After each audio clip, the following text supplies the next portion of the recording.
Welcome to Last Ditch Effort.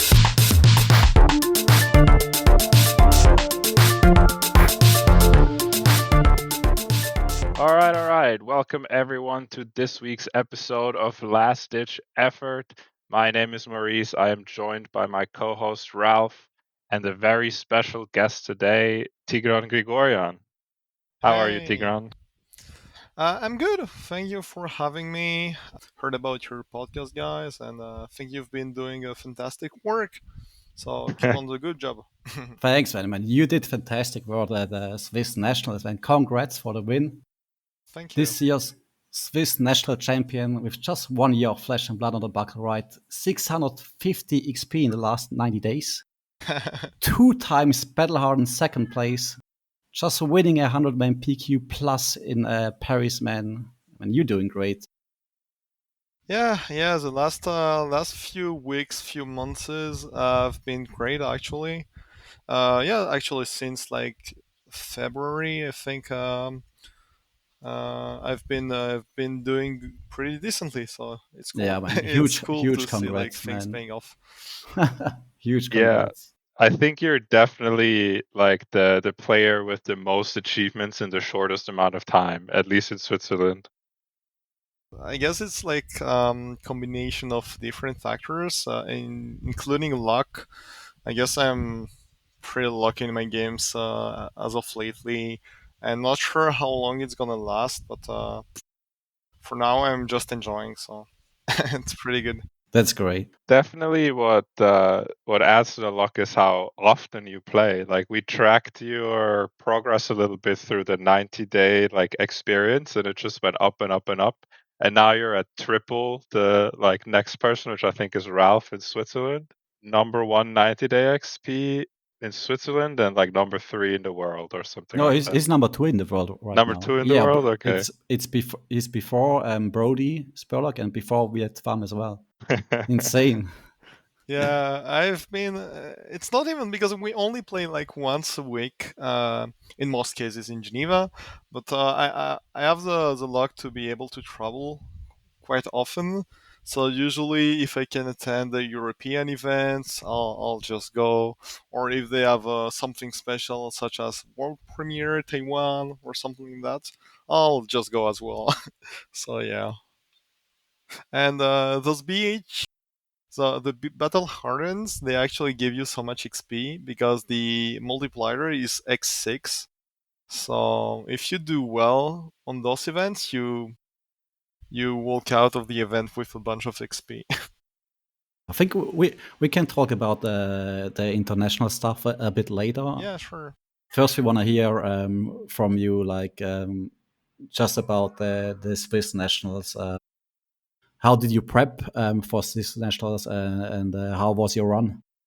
Yeah, so basically what happened during the Swiss Nationals, I was supposed to play Florian for a while because, like in May, I was pretty set on Florian because I felt it was the best deck in the room, and everyone was doing well with Florian. I had a lot of experience with the deck as well because I played the deck. I actually picked up the deck day one and kind of sticked to it for 1 month ish, which is a lot for me because usually I tend to change deck a lot. Playing a deck and a deck for an entire month is something meaningful, I think, for my experience. But then yeah, decided to play Florian again. Did well at in Milano with the deck, and thought I could just like bring it to the Swiss national, not worry too much about it. But basically, what happened? Me and my friend Lancelot, we took the deck to Bologna. We did quite poorly. We did not like the position of the deck as well after the ban, because as you may know, Germinate got banned a few weeks ago, and that kind of That was a shifted. thing, huh? Yeah, it was a thing that kind of shifted a few matchups, and then Gravy Bones just arrived, and Verdance was on the rise again as well, and Kano as well, and so on. So because of all of those factors, I think the deck is like really mid right now. So we decided to play something else, and basically we did not have much time to train, and I already had a bunch of experience on Sinra because I played Sinra in February at some events. And yeah, the deck was like okay, was not super excited about that. It was just fine. It was doing its thing. It was good in the field as well. Good in verdance. Good in gravy. We expected a few gravies and verdances at the event at the Swiss Nationals, and we knew some of the good players would probably bring gravy verdance. So it was overall fine metrical for that event, given the fact that we did not have much time to prepare, and the fact that it was targeting a few decks we actually wanted to target.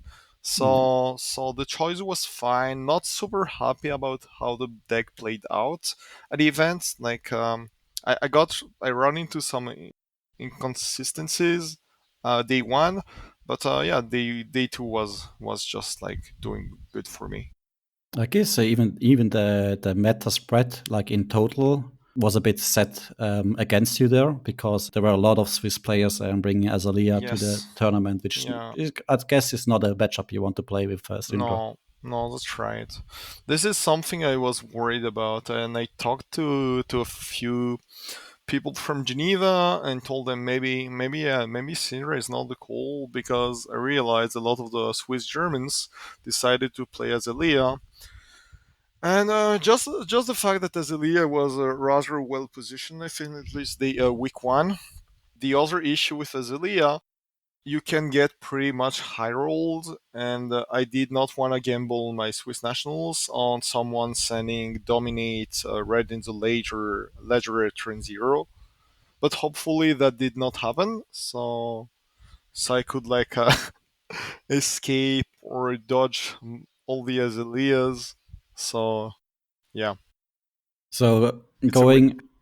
going into the tournament, but I think you had a rough start, right, in the CC rounds. Yeah, that's right. I played first game against Puffin. Puffin can be a bit annoying because she blocks pretty well. She can like pressure you. I lost the dice roll as well, so I had to go first. My opponent, I think, like played decently. He's new to the game, but he's playing. He's making the good choices in most cases. I think so. It's always nice to see that. And yeah, I think at some point he kind of blocked a bit too much when he had the tempo, which resulted in taking no, on me like kind of managing to revert that tempo and like win the game. But at the end of the day, I was like at one life. I Close. think yeah, it was really close. Things could have shifted pretty heavily in his favor. I think at some point.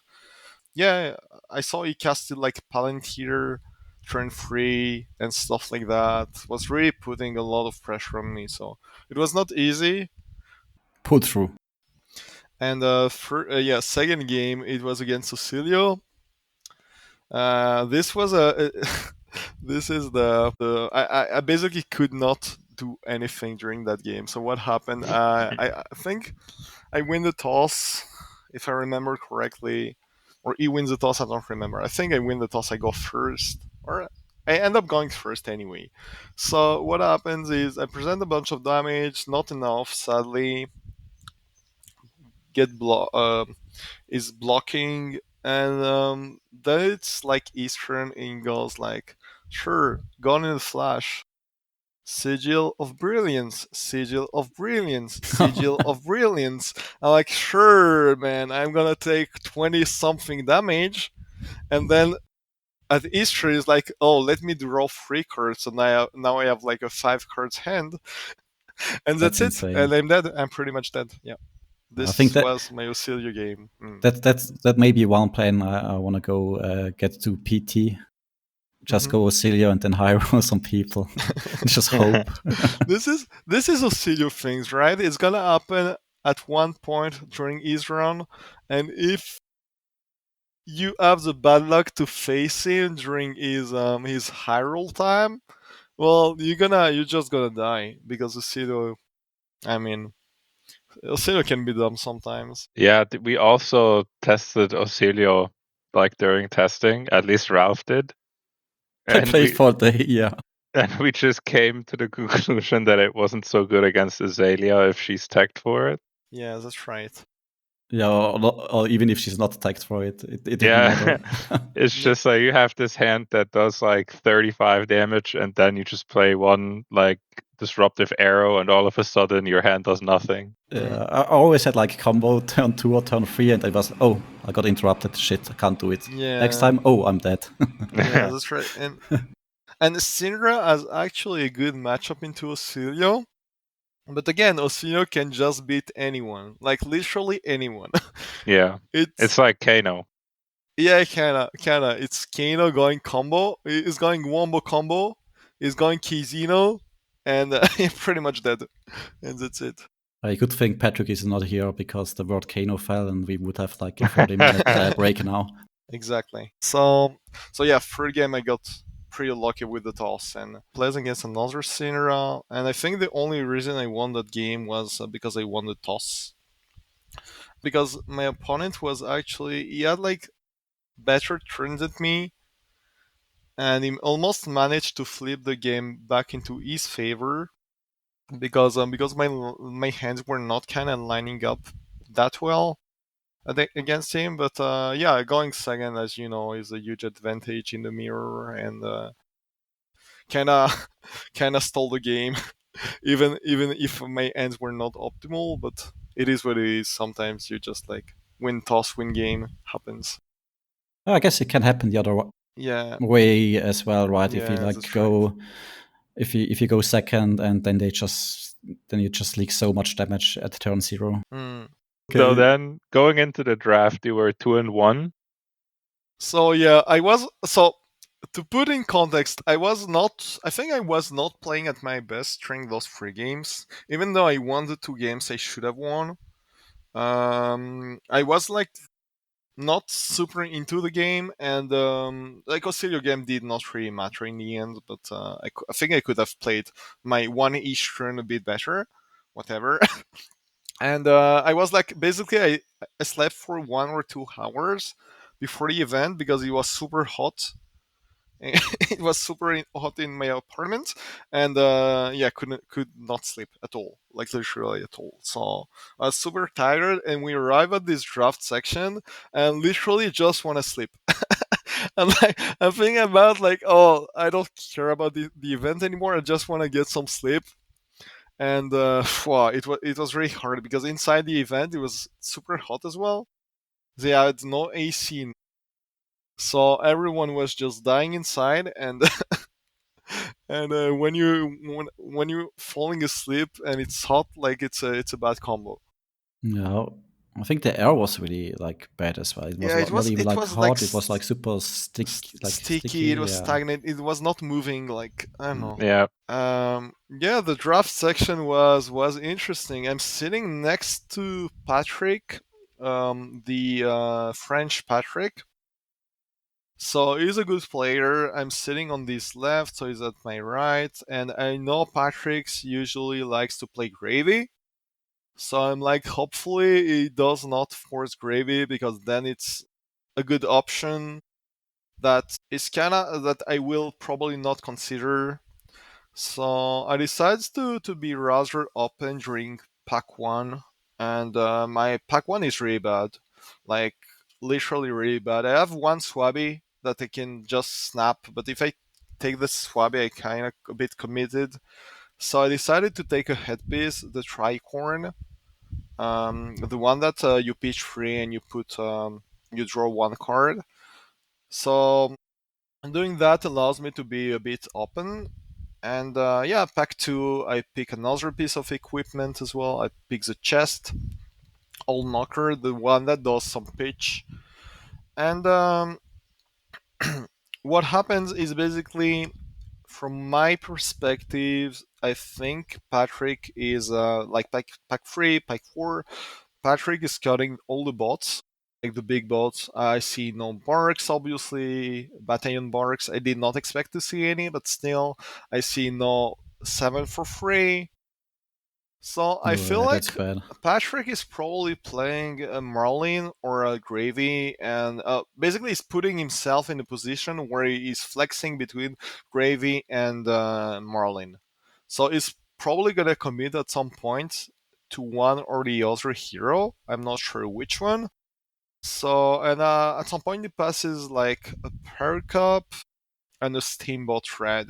And at this point, I understand like okay, like fully committed. He's not playing Puffin, obviously.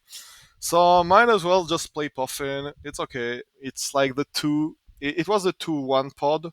So I think you get a bit less punished to play Puffin in this kind of pod than it's like in the free op bracket, because people take less optimal lines in most cases, or they just gonna draft a bit differently. Hopefully I can be like the solo puffin of the pod. I decide to pick like all the good puffin stuff. I end up with 5-ish turbines. I have like one pericup. I have a few skiffs, stuff like that. So I have a solid mid-rangey puffin deck. I would rather play the aggro version with all the extenders, with the Nimbalism package, but unfortunately, I think someone was cutting them, probably playing Menta. I think he was playing Marlin Menta. So I did not have the chance to pick those cards, but my mid-rangey Puffin is okay. Hopefully, people don't know or don't realize they have to fully block me to stop me from playing the game and just solo win. But I have like a decent amount of extenders and buffs, which is like good at pushing some damage. So yeah, my deck is fine. My deck is fine. It's nothing like too special, because I realized at the end of the draft section that my neighbor on the left was playing Puffin as well, so he considered Puffin. So he was on the second booster. He was cutting all the good cards, but it happens. It's fine. How many puffins were at the I think we end of the draft? ended up being three puffins for some reason. It's not too great, yeah. But I was like the puffin on my left was at my left, so he was getting actually cut during two boosters, and the other puffin, which was Maurice Philip, he was on the opposite side, so it did not really affect me too much. Hmm. But yeah, it's like really suboptimal to play puffin, especially when you're free on the hero. But I think I was confident enough in the gameplay part of the draft, in the sense that I have been I've done before the draft. I've done like something like 15 sealed events and like 20-ish drafts. So I Hmm. was ready. When it came to the gameplay, actually the 9 gold, knowing when to push, when you have to respect, and stuff like that. Understanding the game plan into each hero. So that was something I was really confident about, and it actually turned out in my favor during the games. That's great, yeah. You won all three, right? Yeah, exactly. Game one was against Agropofane. It was actually I realized Morris when the one cutting all the Nimbilism package cards. He had some crazy turns, but I think like the average quirk quality on my side was a tiny bit better, and I had like a full set of equipment as well. Because I did really prioritize equipment pretty highly, because I think in this format it's super strong, being able to block the breakpoints, because every single breakpoint is actually a hit represents a gold, and so on. So managed to deny him for quite some time his gold, and when Puffin get denied, it's like not as good. And when he was kind of online, he got his gold. It was a tiny bit too late. His damage was real, but I had the toss first of all, and he was a tiny bit late on his timing. So What's your choice in the mirror? Good to go oh, you first or guys, go you second? go second. You go You go second, second okay. in almost every single game. I think Yeah. the only time you go first is because you want to deny Gravy going first, but doing that is not even that good, because at the same time, if Gravy has no ally, turn is zero, and you manage to get the tempo going second, it's so good into Gravy. Like the only issue, and this is why I think Gravy is kind of broken in this format, is the fact that Gravy is able to go first and second pretty efficiently in both cases. This is Yeah. so strong. So yeah, game one was against the aggro opponent. Game two was against it was against Gravy, and Gravy won the toss, deciding to go first. I think he puts like a good ally on board, and at this point, basically, I don't really have any extenders. And from what I've seen on the draft section, I did not see that many. I knew we had like a bunch of Gravy and a bunch of Marlins, and all of them were playing the big board, big works thing. So I kind of quickly realized maybe my opponent did not have the big attacks. So if you play Gravy and you don't have enough attacks or enough big attacks to push damage, so what happens is actually you can get fatigued pretty easily. So him going first, putting that ally, I think he like discarded some cards as well and stuff like that. So he was already running behind in terms of cards in his deck. I You smelled decided it to immediately. I decided fully fatigue him and like basically skill check my opponent and see if he was really good at pitch stacking and like playing around the fatigue angle and stuff like that. And yeah, the answer was not at all. So so at the end of the Nice day, play. I had like a 7 life, and I had like a full hand of cards when he had none left. So yeah, it Of was course, you have a weapon, he doesn't. yeah exactly. It was a really boring games, but I think I just like took the good angle against him and understood pretty quickly my win con, and it paid off. Yeah. Nice. So you get to the final round of draft with your Yeah. mid puffin deck. Yeah, with my mid puffin. So I get to the last drafts game, and I'm playing against Samuel. He's a French guy. He was doing really good lately. He went 8-4 playing Kano in Bologna. Yeah, it's just like grinding a lot, like asking questions all the time, and like trying to improve the game. So it's really cool to see a young guy trying to achieve and win some stuff as well. So he was playing Marlin. He was playing the big harpoon version, which is one of the best archetypes in this draft. It was not. It actually scored. Card quality was pretty high. I went through his deck and like he had a lot of four. Yeah, actually two block fours. He had a bunch of blue block three. He had like the big seven for free attacks. He had like some overpower attacks and stuff like that. Pretty much everything you want in that kind of deck. A few extenders against Gravy and so on.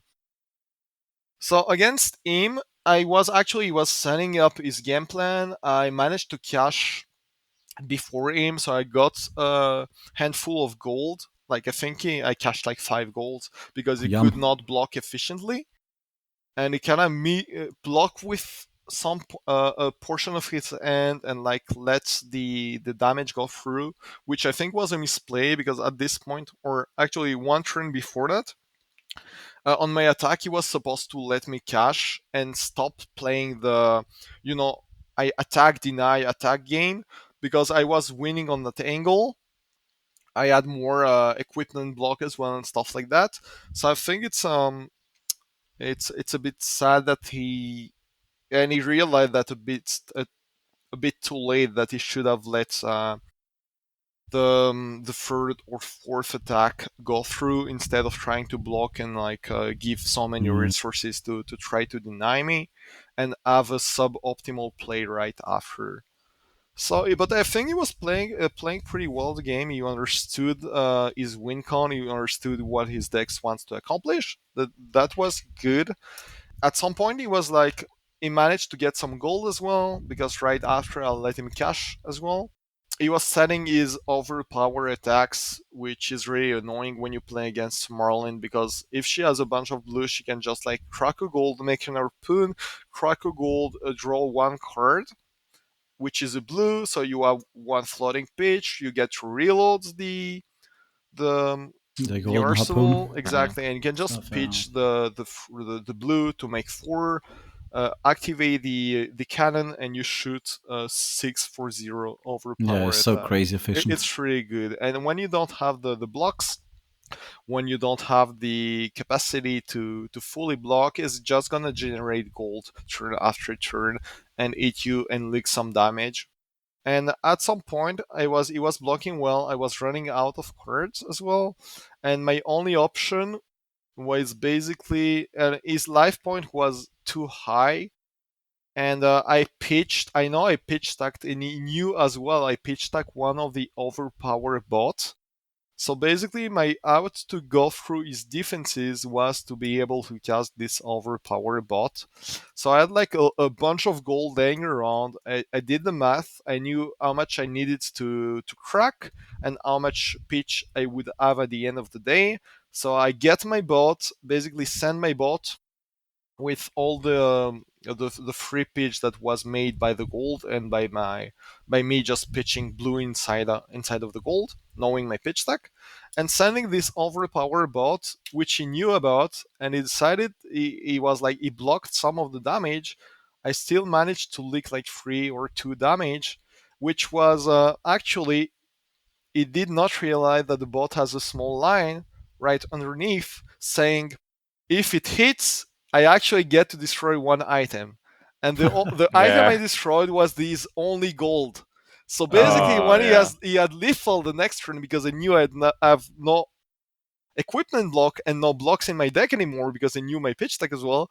He got denied the last gold, and that won me the game.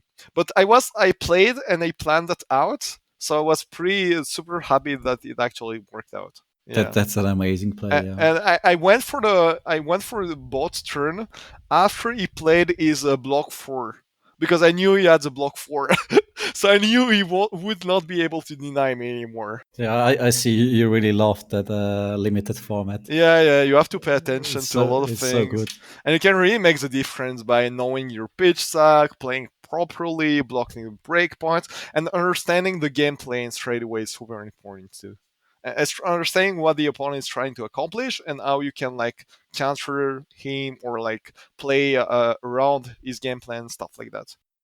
Yeah.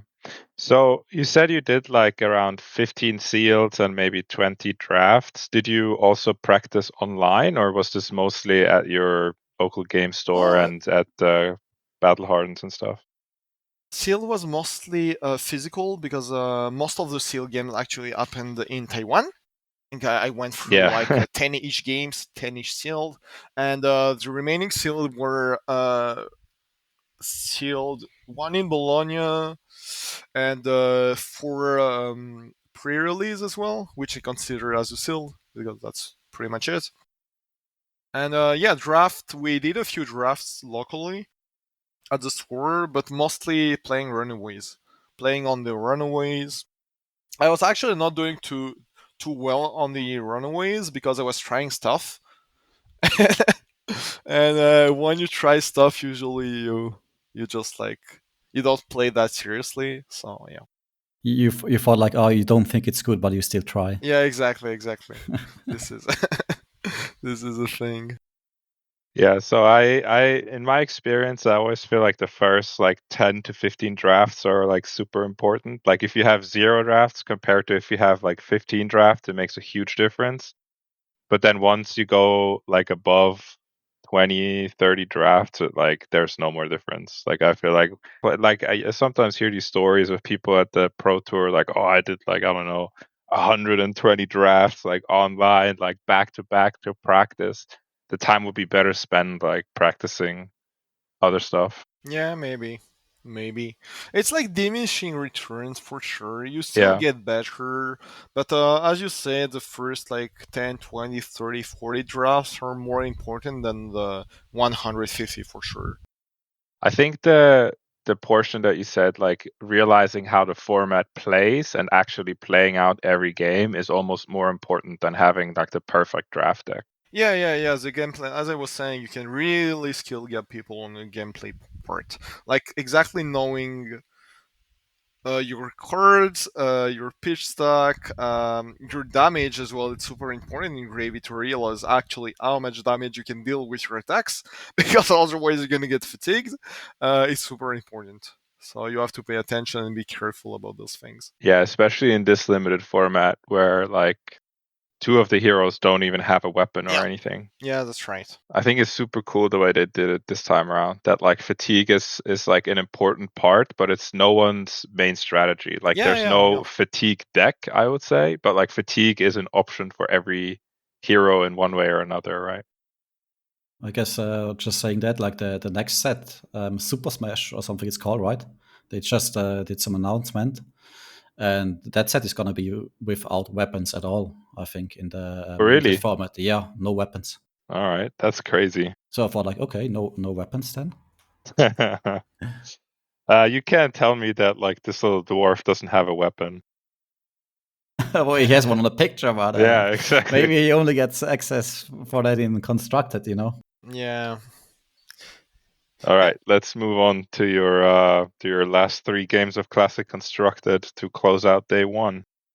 I was feeling a bit better.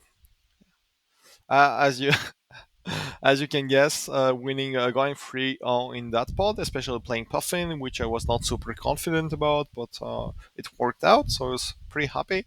I'm 5-1 now, so I'm playing at the top tables, and I'm playing against someone named Lars. Lars is Menace. a really good Dash.io players from the Swiss community. So I was not super keen on facing Lars because just before this event, it kind of crushed me twice. I was playing how do you call it? I was playing Prism into Dash.io and like literally demolished me in the sense where I got to be double max V turn free in one of those games. So, Yeah. so it's always pulling some crazy stuff like that. So I was not super super excited about facing Lars, and yeah, he won again. He won against me again. Yeah, yeah. So I felt like I don't know if I misplay. I think maybe I could have done some stuff a bit better, but I think he played the game pretty well on this side. He was He already won the mental game Yeah, before the he game, won the so mental game as well. Yeah. I think he took the right decisions as well. The game lasted around 5 turns. He got to double max Vimy, like turn 2 and turn 5, something like that, and I just died. Yeah. Yeah, it's Yeah, usually if yeah. you get max V twice, it's Yeah. And the game's pretty much over. Dash.io is not super easy for Sinra. Like you need to be able to draw or leak a lot of damage. Otherwise, it's not a matchup you're super happy to see. He has a lot of equipment block. He has way too many equipment block. He can basically fully deny the first or mass trigger with the equipment and like kinda denies the second with some equipment and some cards, which is insane. So yeah, I lost this Dio game. doing Dio things, and then Lars. Dude, I just like I played Verdance in the tournament, right? And my deck was just like tuned against Lars. Yeah, he told me he was so happy I was playing against you, but we'll get to that Yeah, we get to later that. because basically he's always losing to Ralph apparently somehow because Ralph, from what he seems to be saying, is like tuning his deck to beat Loris. So Yeah, yeah. and yeah, next game was against Victor. Victor is another hero I did not want to face at all because Yeah. Victor is probably one of my worst matchup after The only Israel. victor in the tournament as Yeah, well, yeah, right? There's obviously. only one. Yeah, Yeah, there's yeah. only one. What you gonna do about? And the victor at the tournament, he actually played against three Azalea and two Sinras. That Yeah. was his Good CC one. games. Easy run. So yeah, I got. I think I played the game pretty well. I was trying like to ship some damage, block efficiently, block when I had to block, and then I died at some point. Like some big attack, some pummel, and you're pretty much dead. Yeah, Victor is really tough. He did not miss his clashes as well. I think he only missed one out of 5 or 6. And Victor is, I think the matchup is playable when he misses his first clash. The first one is the most important. If it doesn't, it can really spiral pretty negatively very quickly.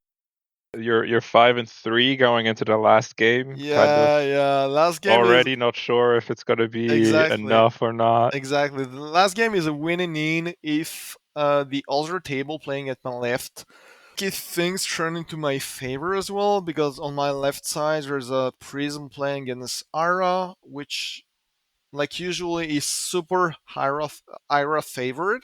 So I'm pretty confident that my Ira, how do you call it? Like the Ira player is gonna win that game. So if I do well against my opponent, and if I manage to win my last game, I should be potentially in top 8. It's not 100% sure, but if Ira win, she's like 5-3, and if I win, I'm 6-3. So she's 5-4, and I'm 6-3. So it should be playable.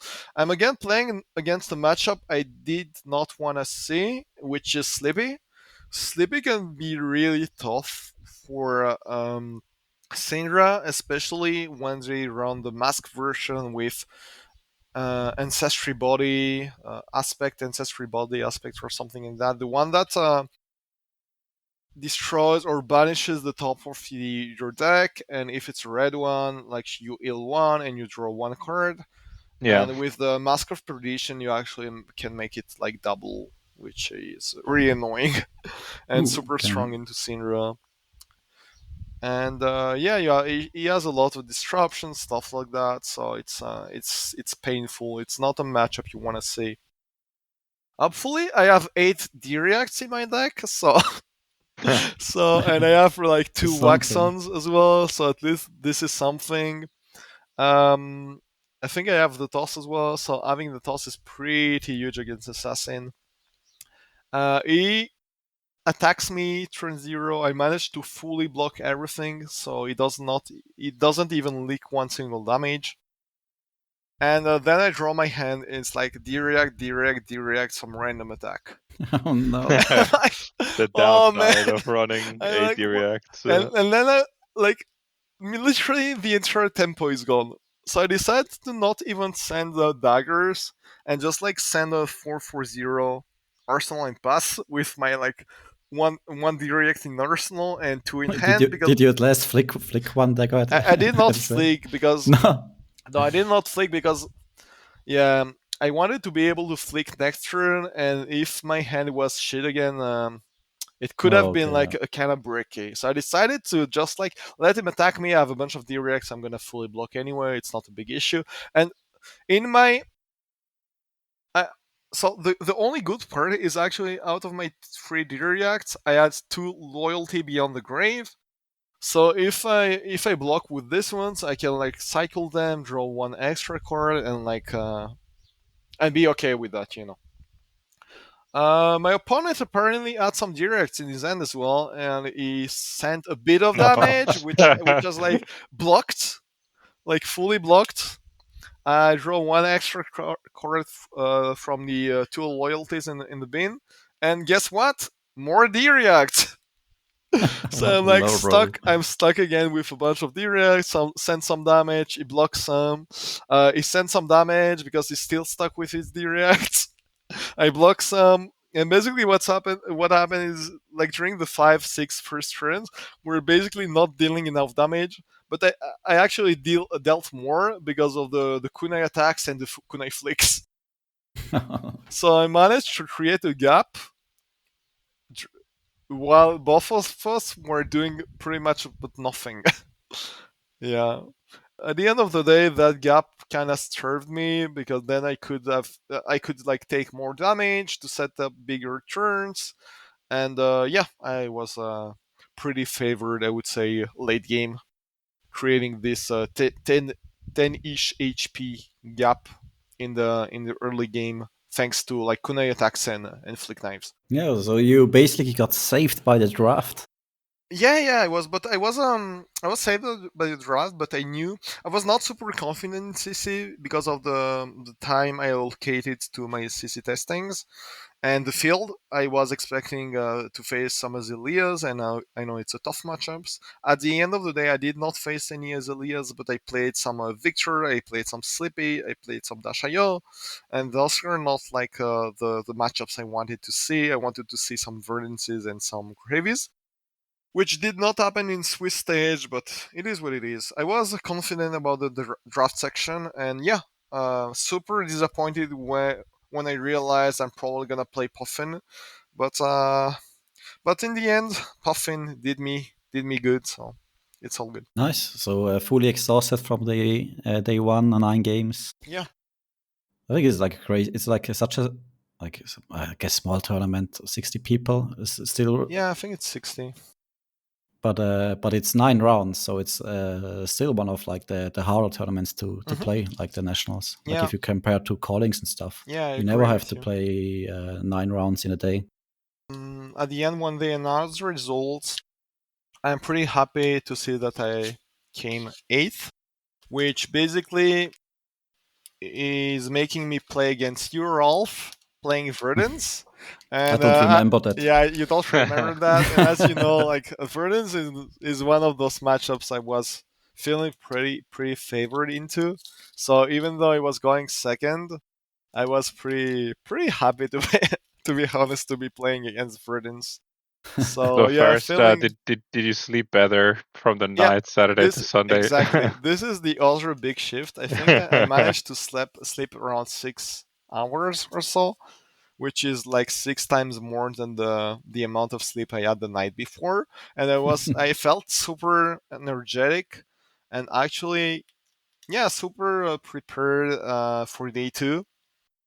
And yeah, I felt like I was playing better. Yeah, to be honest, I was like making in most cases the optimal play lines, and yeah, pretty happy with my games during day two. That's great. I was like hoping that I get Lars, and he was telling me before, like if he gets 8 and he has to play against me, maybe he just does a no show Yeah. because he doesn't want to. He doesn't want to No, you still have to drive play to the game. Bern. You have to play the game, man. Yeah, that's true. Yeah, That's but he always was true. really happy that I get to play against you. I So guess he was so. like, "Oh, sure, I'll just beat Tigran again later on." Should I give you a break and talk about our game Sure, go on. as good as I remember? Yeah. Okay, so I'll just talk from the Verdant side. I mean, I lost versus Lancelot already in the Swiss rounds. So there was first loss against Syndra, and then got put up against you. And I mean, I thought Lancelot, like I think like Tigran is the worse Syndra than him, because he just didn't Arsenal at all and just got me anyway without breaking and everything. And I think you were judging him a bit for that. Yeah, I was not fully agree with some of the play lines, but again, it's just a matter of preference, I guess. So my plan with Verdance is just to win the game is just to play Felling of the Crown 4 times. Hmm. Like you have 3 in the deck, and then you get the last one back with your headpiece. I was I was fine. I think I was in the game. Found my first Felling. Started to resolve Felling after Felling, but then I got to a point where you just be like, yeah, you always just took the damage right, Hmm. and Yeah. always had the hit back, because what I'm hoping for is that, oh, maybe like if you play a Felling, he doesn't have an efficient hand, so he has to start to block with one card or something like that, and to slowly grind back into the game and then just kill him off with Storm Striders at the end. But I think I had my failing in Arsenal or in hand, and that was just a moment when you pushed enough damage, so I had to block. And then you did you played Mask of the Pouncing Lynx, Hmm. if I remember Yeah. correctly, and you got me there with double lava burst turn. Yeah, I remember that turn. Yeah, and I think the was trying to get the last card I could from you, like with us creating some pitch from the tunic as well, like sending some some pesky kunais just to get this extra card I knew to so you cannot come back into the game. Yeah, it was so close. It was like, I think like if I resolved that last failing, if you couldn't push like for lethal there, I might have just had the chance to steal it with Storm Striders in the end. Yeah, you still need a spell since you broke the headpiece. But yeah, Yeah, if you that's draw the true. spell, it's pretty But it's just like pretty doable. I just hope to draw Yeah. my Burn Bear and Hmm. then be good. Yeah. Always happens, you know. Always happens.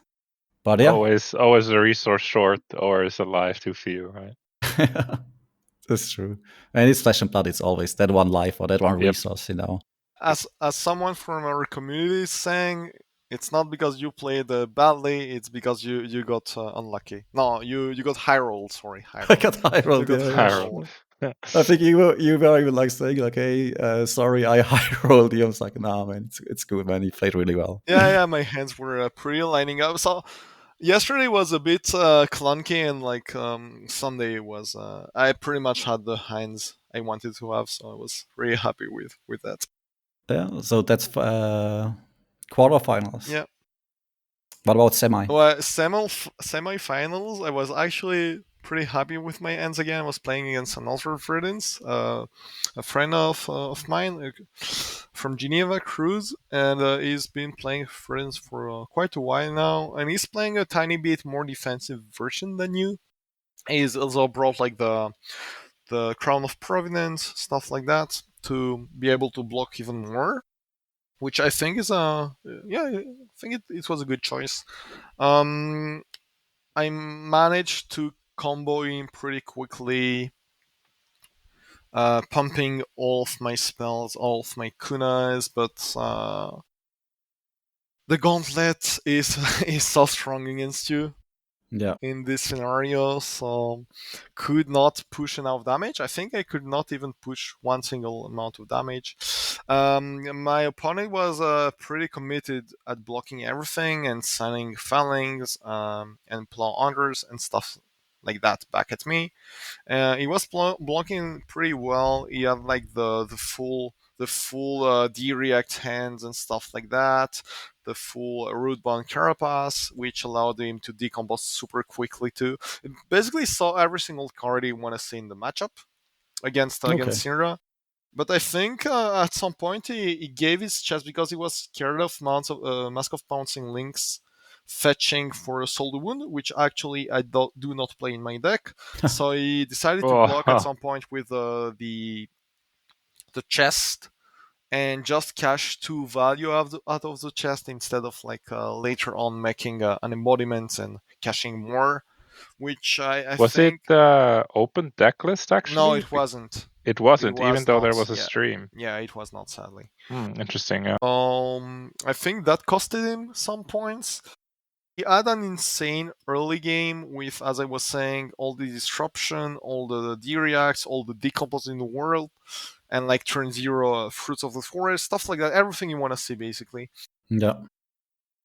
But it's like mid to late-ish game was too average, I would say. And I was since he pretty much gave his entire armor. I was like pushing more damage every single turn and seeing those big finishers, those lava bursts and stuff like that. Did you Uh, have to go into kill range though? what Like, what do you like, say? did you have to go to like 8 or 9 life? I think I stopped the bleeding at 10 ish. Okay, so Yeah, perfect yeah, kinda. yeah. I stopped the bleeding at 10. I gave him the Mask of Momentum, and I had a good hand. No, I was not playing Mask of Momentum. Sorry, I gave some equipment, and I had the good hand, and I knew on that hand I can actually like links as well. And I think when the opponent is low in life, you really have to start respecting links if it's still on board. And I started with Ignite, which lets through. I have 4 cards, and I think I start with Ignite, and basically he has to block, Yeah. and he doesn't, and I get to fetch for a lava burst, and at this point it's a bit Good too old much. lava burst. Yeah, So so up is the close game. finals against your buddy Lancelot, Yeah, right? and Lancelot, who was waiting for me for like half an hour because his game against Flores. against Dash.io went to ended in 3 turns. Dude, you're so lucky he took care of him, though. Yeah, he told me, yeah, man, I attack, play Warmonger, attack, play Warmonger, and that's it. Yeah, It's honestly like such a cool story that you guys playing from the same store, super good friends, conquering, testing together, and then just Meet up beating in up the finals. rest of Switzerland. yeah, it's really funny because we started going to like he used to go to a few events, but not that competitively. He was more so going for the side events, but now we're starting like going to more European or international events and playing the games. And actually, like I think playing those games teaches you a lot, and you gain a lot of experience. Yeah, he Uh, always beats me in the side events. I remember in London he in destroyed me Dublin, in in Dublin, Commoner. he destroyed you in Commoner. Yes, Yes, he yes. loves the format. Yeah, Yeah, it's great. yeah, he loves the format. You have some shared love for Commoner. Yeah, Maybe we have to get him on the pod for some Commoner for action. Commoner love, yeah. Right, right. The Commoner love. And I guess Lancelot, obviously, I knew I was not favored because he has a toss. He was sixth, I think, in the Swiss stage. I was eighth. So going into a Syndra mirror with pretty much the same deck and going second, going first is really bad. But my turn zero hand was crazy. Basically, I have like Cinder. I have Brand with Cinder Claw, with Cinder Claw, some 4 Gorgon attack. Dragon I have Claw? the Art of the Dragon Fire, the one that pings for 2. 2, yeah. Yeah, exactly. I think I have 1 Ignite as well, so I go like Ignite, a Kunai, and I think like he blocks the Ignite with 1 card. And I think this is a misplay from his side. He decided he committed to block the Kunai with 1 card as well. Okay, Yeah, and that's risky. it's really risky. I think if you really want to block this, you give up the boots, but you don't give a full card, a full 2 block into the kunai. And then it's like Cinder Claw, like create a pitch out of the flick and send send 5 And you attack. got Yeah. to draw again as well. Or I not? did not because he gave the boots to basically he blocked with the boots as well, and Oh, okay. yeah. He blocked with the boots as well. He gave some equipment. Basically, he gave his entire end some equipment, and I still managed to leak 8 damage. Yeah, that's that's just good. how these Syndra turn 0 plays Yeah. can go So, sometimes, man. but It's why it feels terrible when like it happens to you, and it feels great when you do it to someone yeah. else. So I know I have to high roll since I'm going like first, and this is the kind of stuff you want to see into your opening end, and just full send. You don't care if you don't have an arsenal. You just full send. You take the tempo. You don't play Take the Tempo. Sorry? Oh yeah, you don't play take the tempo. You just take it. Yeah. And then my opponent's ends were pretty medium as well, which allowed me to block his mask triggers. I saw 2 shelters pretty quickly in the matchup. I think turn 2 and 4, something like that.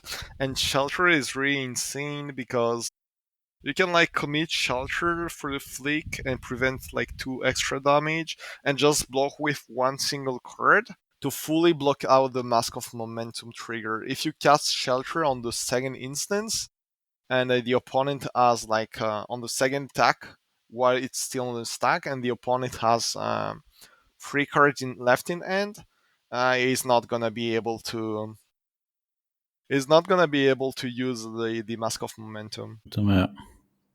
How many times did you trigger Mask of Momentum in that matchup? Once, and my opponent triggered it once as well. Okay. And basically, when I knew I was going to trigger my Mask of Momentum play, and I had the tempo and life advantage, I decided to let my opponent trigger his Mask of Momentum, kept my entire hand, and knew I was like 100% gonna draw from my next hand from the mask. And yeah. It's almost like the gold trade in the limited format.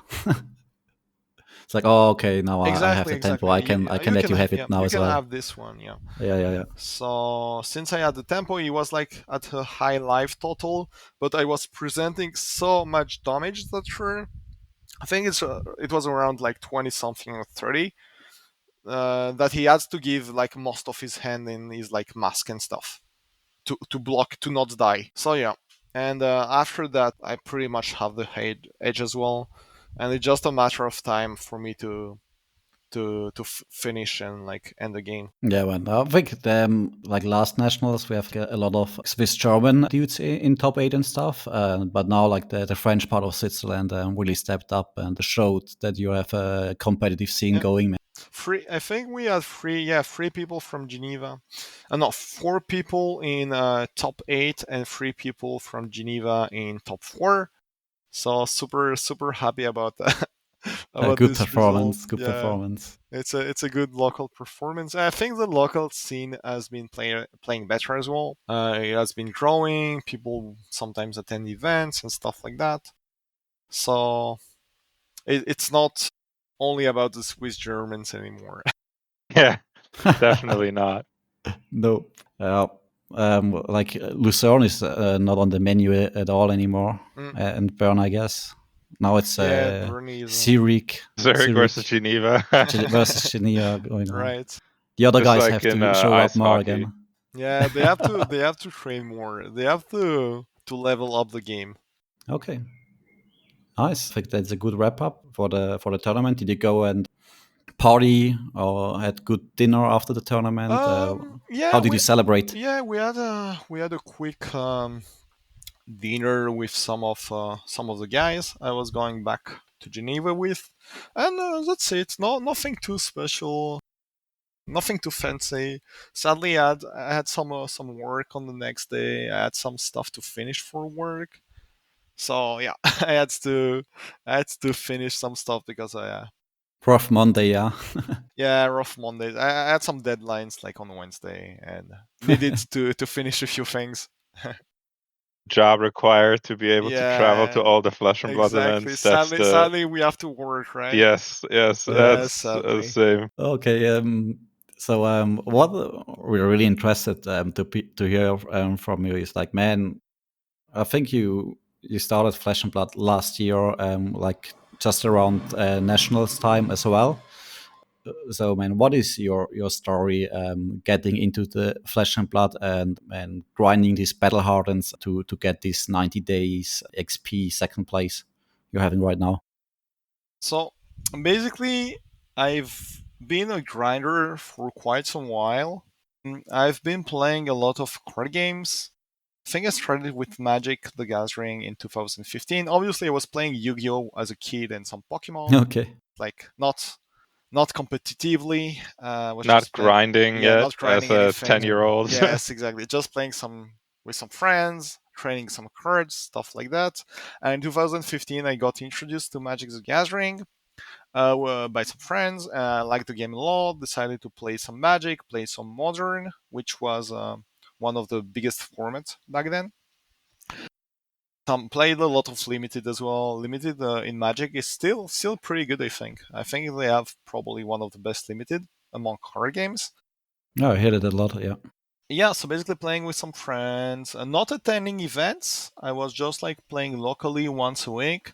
At some point, I moved to Paris for my studies, and in Paris, I was playing a bit more. I was attending like some bigger store events, in addition to the weeklies and stuff like that. Nothing major again. And then we had COVID, and during COVID, I mostly played Magic: The Gathering online. And that being said, while playing Magic during between 2015 and like 2020-ish, I was playing Hearthstone as well, and I was grinding Hearthstone because I don't know. I just like ladders. I like when you have to grind stuff, when you can like become number one and stuff like that.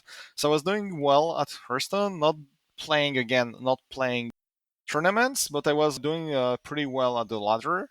So I was playing cards that way. I played some Gwent as well. Gwent was funny. Ooh, yeah, I Yeah, played a little bit of Gwent as yeah. well. I think I played it Witcher 3, yes. Yeah, exactly.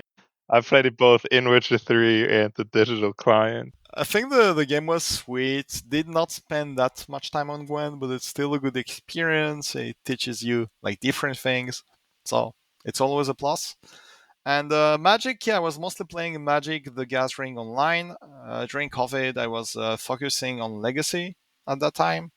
I was playing Delver mainly, but also like other decks depending on my mood.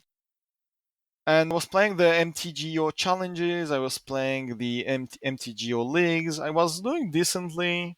And the MTGO, the Magic the Gathering online scene is super competitive. You have a lot of pro players, you have a lot of grinders, you have a lot of really good players. So if you want to win some stuff, you gotta like to be pretty damn good at the game. So yeah, Magic the Gathering online like teaches you how to become good at card games, I would say, and be aware of all the smallest interactions, keep track of everything, because if you're not gonna do that, they're gonna do it, and you're gonna lose the game. So yeah, you have, especially when you play Legacy, which is a rather complex format. So you have to do all of these things, and it improves you as a player, I'd say. So it's a good school. And then I did not play card games for quite a while, and at some point I went back to Geneva for work, and I was just checking the Star Wars game was just coming out. I played the pre-release. It was a good. I think the thing is the game is pretty Which decent. game? Star Wars. Star Yeah, Wars. I think Okay. the game is pretty decent. I had some fun, but it was not maybe competitive enough for me. So I was looking for something else. I was looking to see if people were doing some Magic tournaments in Geneva, like bigger events, and I saw that they had this ProQuest thing going on Flesh and Blood. And I remember I was supposed to try Flesh and Blood in Paris. During COVID, but I couldn't because we had COVID. So I could not Yeah. Ah, have damn. yeah I couldn't play the game. So I decided to give it a shot. Played, I think it was on failed table, 2 games on failed table, and I played Yeah. the Mistvale pre-release. And yeah, the game was cool. And I think the gameplay was interesting enough. It was different enough, which was a good point. But what attracted me the most is that I came to realize that they pretty much had the original Magic the Gathering competitive scene, which I liked a lot. Like tournament structure Yeah, and everything. Yeah. exactly. It's pretty much a copy pasta of what Magic the Gathering used to do like 10, 15 years ago. So it's kind of old schooly in that regard. And that was super attractive. So I decided to give the game a shot. And usually when I do something, I do it seriously.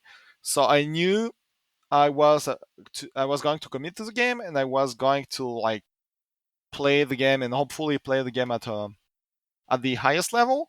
And my goal at that time when I started playing the game is to reach like in 1 year to reach the first standing in Switzerland. So this was a goal. I set myself a goal, but at the time, funny or not, I was like pretty confident it was doable because I knew I was like decent at card games, and I decided like to set myself a goal and I just give everything to achieve that goal. Now you have the first standing. Yeah, Yeah. so as you can see, things planned out pretty nicely for me. But yeah, it's obviously it's a lot of work. I played a lot of games. I played like a lot of games physically and online. So even when you have some knowledge, when you're used to play card games, you have to play a lot. You have to play a lot. Yeah. I arrived. How I arrived to the Flesh and Blood scene. And yeah, obviously I'm still playing as well TFT on the side. I'm doing less good, but I used to do really good at TFT, Teamfight Tactics on League of Legends. It was about actually at some point I was about thinking to play some tournaments and like big events, but I decided to play Flesh and Blood instead. So I Yeah. I could have think you have to actually ended up. concentrate on like one Yeah, competitive thing a exactly. bit. Huh? And TFT. any game you can grind is where we Yeah, find you, exactly. huh? Yeah, I was like used to play a lot of League of Legends, and I was doing well. I was doing very well at League of Legends as well. So I just like grinding stuff. So Yeah, it's good for us. There's not like an official Flesh and Blood client. As Tigran would have outgrinded us like a year, like the first month when he started playing. Yeah. Yeah, no, I remember when I think the first time I met you, and we were both in Prague, and we looked out for a third member for a team event. Yeah, I remember. Oh yeah, Team Seal. Team Seal. Yeah, team seal, and it was Fabio and me, and I think we kept losing our games, and you were just winning. I was like, this guy's pretty good, pretty good. Yeah, I was playing around. Maybe he's gonna wins with nets. There was no way you called that in Prague.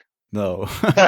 No, we're still making fun of the French guys. Oh, let's farm French guys in Geneva, right? We definitely had a thing where we were like, oh, ProQuest is in like Geneva or in Sion. Like, yeah. there we can go and like win the tournament. And win the thing, yeah. But I think that time is over for us now. Now it's going to be the other way around. Tigran is going to be like, oh, come to Zurich. No, I think it's more balanced, which is get good. the easy invite. It's just more balanced, so it's good. Oh, I think it's a really exciting time. I think Flesh and Blood in Switzerland is like booming. You think so? Like I think there's speaking to some other people from around the world, they're also like it's also growing. But I feel like especially in Switzerland, the community keeps like it just keeps growing. There's more and more people coming into the game, and it's really nice to see. Flesh and Blood has this reputation of being only for competitive players, and obviously it's very attractive for competitive players like yourself, or I think like all of us here a little bit at least, to maybe differing degrees, but I think they're starting to do more and more also for casual players, which like maybe they wouldn't come to Swiss Nats or something, but your local armories and stuff, it's like really good. Yeah, like my opinion on this is like, I mean, of course, if you go play big tournaments and stuff like that, it's gonna feel bad if you drop out early and stuff like that. But on the armory level, it's just so nice, even if you lose and you had a good game and it got super close and stuff like that. And the Flesh and Blood most of the time all feels close, like the games feel close, and that what makes. I mean, you're gonna lose a lot, like as a new player, but losing doesn't feel as bad as in other games, I guess. Yeah. Yeah, I still think losing feels bad, but maybe that's just me. Yeah. But I feel like losing to friends is okay. Losing like to French people is exactly. Yeah. Oh, so now we talked a bit about the past. Next steps, Pro Tour Singapore is coming up. Are you ready for the beach party? I am ready to the beach party. My passport is not ready, so hopefully I can like sort things out tomorrow or on Monday. so I can take my flight. It should be fine, but still, you never know. When are you flying? I'm supposed to be flying on the. I'm supposed to arrive like to Singapore on Monday, the 14th. Yeah. Okay, so I'll join 2 days later. Oh, okay. So yeah, that's great. Super excited about the French the French PT. I'm playtesting with some French friends right now. Yeah. And hopefully we can get as much data as we can. And can you give us some insights? What do you expect? What do you bring? As you know, Asia likes playing aggro decks, and the event is gonna be located in Asia. And so I would not be surprised if we see a lot of Syndras and a lot of Sleepies. I think Sleepy is super strong at the moment. So we'll see how people prepare themselves to face what I think is a meta call right now is probably Sleepy, Syndra, Dashayo, Gravy, and probably Verdance. I'm not the most excited about Verdance because I think she loses too much into some of the decks. But the other four are. I honestly think like Jarl is the meta call right now. I think Jarl is forced to be reckoned with. I don't know.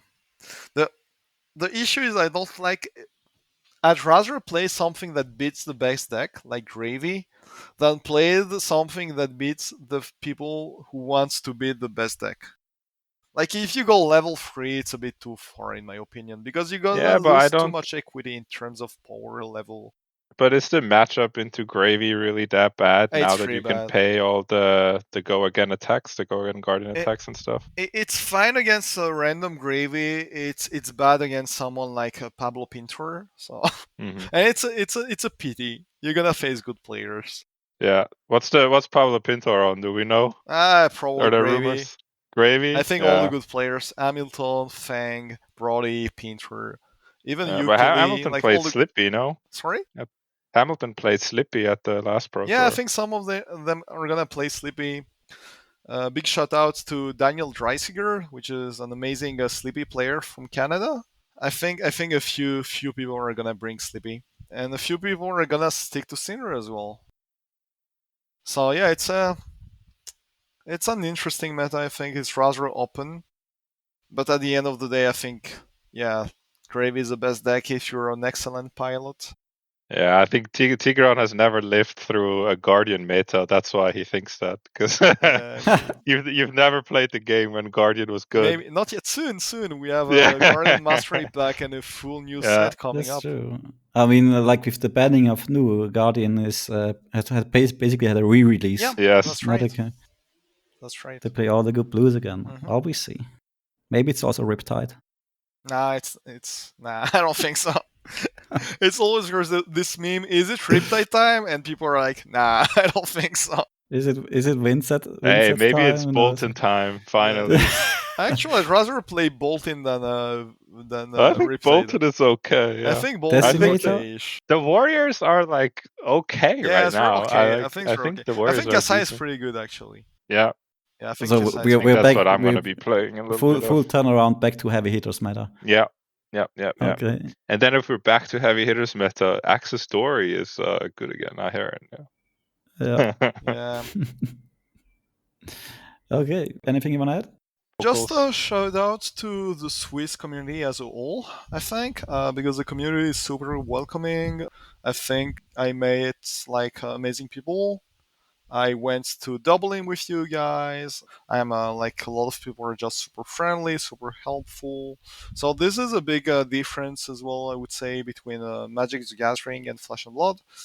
People I've met in Flesh and Blood were super friendly overall compared to Magic. I don't like obviously I'm not saying like people playing Magic or not nice or anything, but sometimes it takes only like one asshole to ruin the day, and we have less of those people in Flesh and Blood.